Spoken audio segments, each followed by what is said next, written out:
بسم الله الرحمن الرحيم. الحمد لله رب العالمين، الرحمن الرحيم، مالك يوم الدين، إياك نعبد وإياك نستعين.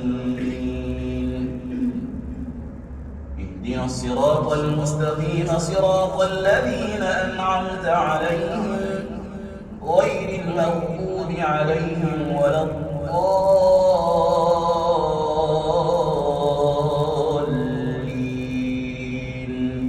آمين.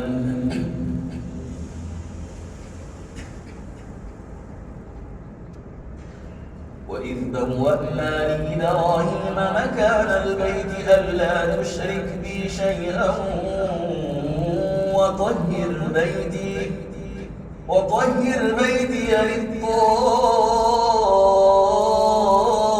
للطائفين والقائمين والركع السجود.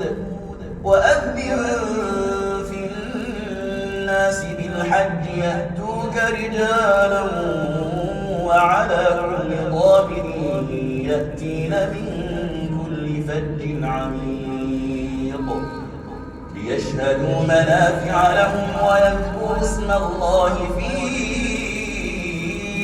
أيام معلومات على ما رزقهم من بهيمة الأنعام. فكلوا منها وأطعموا البائس الفقير ثم ليقضوا تفثهم وليوفوا نذورهم وليطوفوا بالبيت العتيق.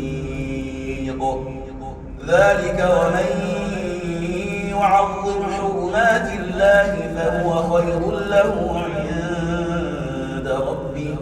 وأحلت لكم الأنعام إلا ما يتلى عليكم فاجتنبوا الرجس من الأوثان واجتنبوا قول الزور.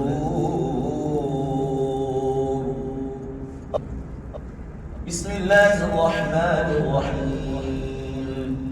الحمد لله رب العالمين، الرحمن الرحيم، مالك يوم الدين، إياك نعبد وإياك نستعين. اهدنا الصراط المستقيم، صراط الذين أنعمت عليهم غير المغضوب عليهم ولا الضالين.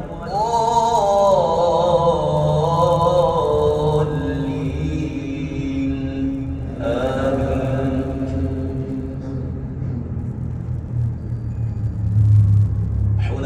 حنفاء لله غير مشركين به، ومن يشرك بالله فكأنما خر من السماء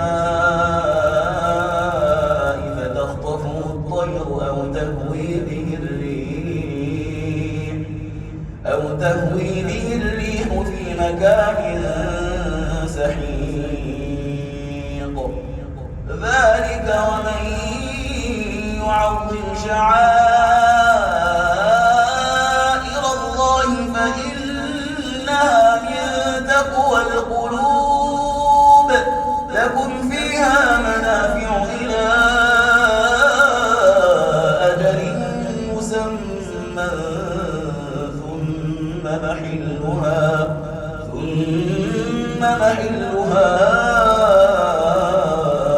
إلى البيت العتيق.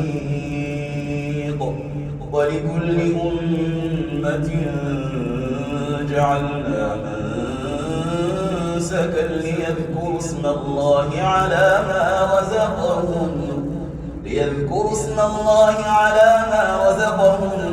من بهيمة الأنعام. فإلهكم إله واحد فله أسلموا وبشر المخبتين الذين إذا ذكر الله وجلت قلوبهم والصابرين على ما أصابهم والمقيم الصلاة ومما رزقناهم ينفقون والبدن جعلناها لكم من شعائر الله لكم فيها خير فاذكروا اسم الله عليها صواف